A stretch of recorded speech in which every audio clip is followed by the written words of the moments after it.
பவித்ரா. என்னோட பொண்ணுதான் இறந்து போனது.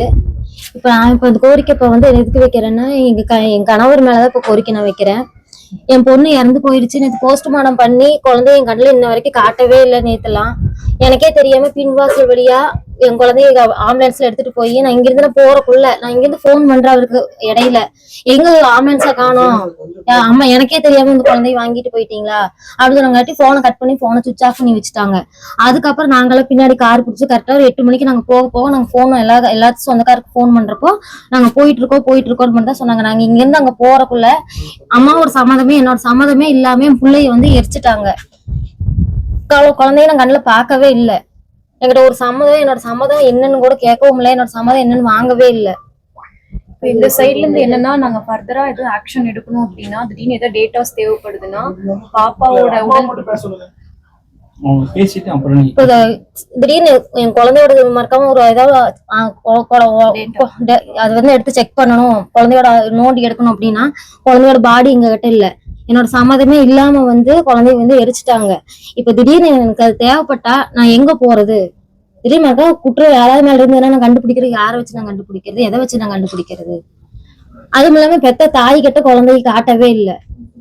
முதல்ல கணவர் மேலேயும் நான் குத்தம் சொல்லுவேன், கணவர் கூட இருக்கிறவங்க சொந்தக்காரவங்க மேலேயும் நான் குத்தம் சொல்லுவேன்.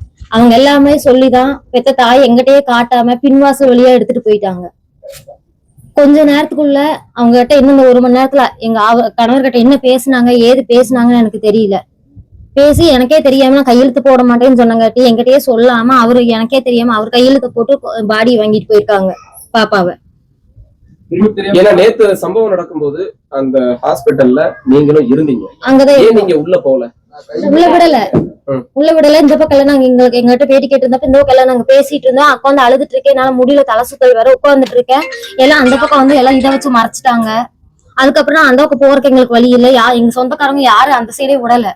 நாங்க எல்லாருமே இந்த பக்கம் தான் இருந்தோம். அந்த பக்கம் எல்லாம் இவங்களை மட்டும் விட்டுட்டாங்க.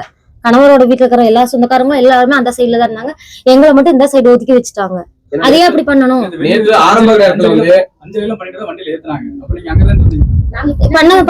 தெரியாதுங்க.